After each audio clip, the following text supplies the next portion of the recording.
साल था 1923। सोचिए, कायरा का एक आलीशान होटल और बिस्तर पर एक अमीर ब्रिटिश लॉर्ड तेज बुखार से तड़प रहा है। सांसें हैं कि बस थमने को हैं।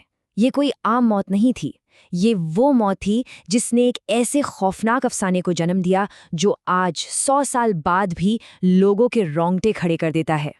रात के ठीक 1:55 और उसकी सांसें थम जाती हैं। पर बात यहीं खत्म नहीं होती। कमाल देखिए, ठीक ठीक उसी लम्हे पूरे के पूरे काहिरा शहर की बत्तियां गुल हो जाती हैं। घना अंधेरा। और तो और हजारों मील दूर इंग्लैंड में उसी रात उसका वफादार कुत्ता अचानक चीखता है और मर जाता है। ये सब हुआ महज कुछ महीने बाद एक 3000 साल पुराने मकबरे का दरवाज़ा खोलने के।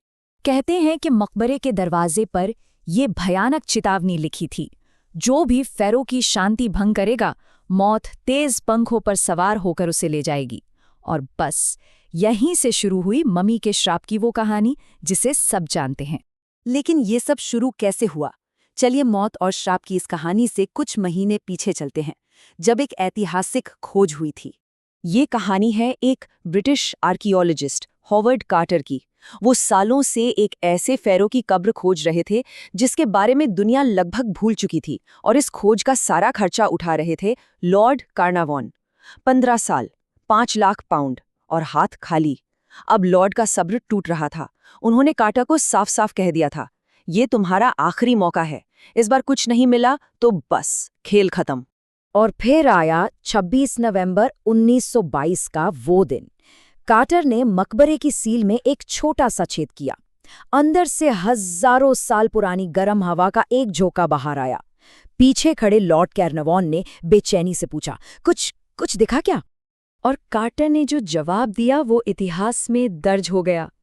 हाँ, कमाल की चीजें। सोचिए, एक ऐसा मकबरा जिसे 3000 से भी ज्यादा सालों से किसी ने छुआ तक नहीं था। ये इतिहास की सबसे बड़ी, सबसे महान खोज थी। और अंदर जो मिला वो किसी के भी होश उड़ाने के लिए काफी था। 5398 बेशकीमती चीजें, 10 किलो वजनी खालिस सोने का बना डेथ मास्क, एक ऐसा खंजर जो उल्कापिंड के लोहे से बना था, ठोस सोने का ताबूत, और दिलचस्प बात यह है कि 130 चलने वाली छड़ियां भी थीं। लेकिन ये शानदार खोज, ये खुशी का मौका बहुत जल्द एक खौफनाक कहानी में बदलने वाला था। पहला बुरा शगुन तब हुआ जब हॉवर्ड कार्टर की पालतू केनेरी चिड़िया को एक कोबरा निगल गया। और कोबरा मिस्र के शाही खानदान का प्रतीक माना जाता था। वहां के लोगों के लिए ये एक सीधी सीधी चेतावनी थी फ़ैरो की तरफ से। और फिर एक के बाद एक मौतें होने लगी। अमेरिकी फाइनेंसर जॉर्ज जे गोल्ड, जो मकबरा देखने आए थे, अगले ही दिन तेज बुखार से मर गए। अब तो मीडिया ने हर छोटी बड़ी बुरी खबर को इस श्राप से जोड़ना शुरू कर दिया था। सबसे दिल दहला देने वाली कहानियों में से एक लॉर्ड कार्नावॉन के सेक्रेटरी रिचर्ड बेथिल की थी। 1929 में उनकी मौत हुई, और जैसे ही ये खबर उनके पिता लॉर्ड वेस्टबरी को मिली, उन्होंने अपनी 7वीं मंजिल की बालकनी से कूदकर अपनी जान दे दी।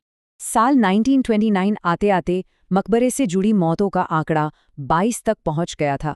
चाहे वजह सीधे तौर पर जुड़ी हो या नहीं, हर मौत श्राप के खाते में लिखी जा रही थी और दुनिया भर में एक सनसनी फैली हुई थी। लेकिन इस पूरी कहानी में आखिर सच्चाई थी कितनी? जब इस अफसाने की परतें उधेड़ी गईं तो मामला कुछ और ही निकला। तो अब सबसे बड़ा सवाल, क्या ये श्राप वाकई में असली था? तो फिर उस श्राप का क्या जो दरवाजे पर लिखा मिला था? चलिए सबसे बड़े झूठ का पर्दाफाश करते हैं। वो मशहूर शिलालेख असल में कभी था ही नहीं। जी हाँ, ये पूरी तरह से मनगढ़ंत कहानी थी। एक रिपोर्टर की दिमागी उपज, जिसे खुदाई वाली टीम ने उसके सवालों का कोई सीधा जवाब देने के बजाय बस एक हल्की सी मुस्कान दे दी थी। और बस इतनी सी बात पर उसने पूरी कहानी गढ़ डाली। इसके पीछे एक साइंटिफिक थ्योरी भी है। देखिए, पुराने मकबरों में अक्सर एस्परजिलस नाइजर नाम का एक फंगस मिलता है। ये हजारों साल तक जिंदा रह सकता है। और उस जमाने में जब एंटीबायोटिक्स नहीं थीं, इसके सांस के साथ अंदर जाने का मतलब था फेफड़ों का एक जानलेवा इन्फेक्शन। और उन अजीबोगरीब इत्तेफाकों का क्या? असल में 1920 के काहिरा में बिजली जाना कोई बड़ी बात नहीं थी। लॉर्ड कार्नावॉन का कुत्ता उनकी मौत के ठीक उसी पल नहीं बल्कि कई घंटों बाद मरा था। खुद कानारावन की सेहत पहले से ही बहुत खराब थी और 1923 में पेनिसिलिन के बिना एक मच्छर का काटना भी जानलेवा साबित हो सकता था। तो अगर श्राप की कहानी झूठी है तो फिर वो कौन था जिसके इर्द गिर्द ये सारा बखेड़ा खड़ा हुआ? कौन था तूतनखामेन? तूतनखामेन की असल कहानी डरावनी कम और दुखद ज्यादा है। उसके माँ बाप सगे भाई बहन थे। मिस्र के शाही घरानों में ऐसा होता था, लेकिन इसकी कीमत आने वाली पीढ़ियों को चुकानी पड़ती थी। इसी वजह से तूतनखामेन को कई बीमारियां थीं। उसका एक पैर जन्म से ही मुड़ा हुआ था, जिसके बिना वो छड़ी के सहारे चल भी नहीं सकता था। उसे हड्डियों की एक दर्दनाक बीमारी थी और मलेरिया भी। सच तो ये है कि वो इतना गैर जरूरी राजा था कि बाद के राजाओं ने उसका नाम तक मिटा दिया। और शायद इसीलिए उसकी कब्र हजारों साल तक चोरों की नजरों से बची रही। और अब श्राप की कहानी पर आखिरी कील। देखिए, 2002 में एक स्टडी हुई जिसने इस श्राप की कहानी की, कह सकते हैं, हवा निकाल दी। उसमें साफ पता चला कि जो लोग मकबरे के अंदर गए थे और जो बाहर थे, दोनों की उम्र में कोई खास फर्क नहीं था, बल्कि कई लोग तो बहुत लंबा जिए। मिसाल के तौर पर लॉर्ड कार्नावॉन की अपनी बेटी लेडी एवलिन, वो 78 साल की उम्र तक जिंदा रहीं। और सबसे बड़ा सबूत, खुद हावर्ड कार्टर, वो इंसान जिसने मकबरे का दरवाज़ा खोला था, जो सबसे ज़्यादा खतरे में था। वो उस खोज के बाद भी पूरे 16 साल तक जिया।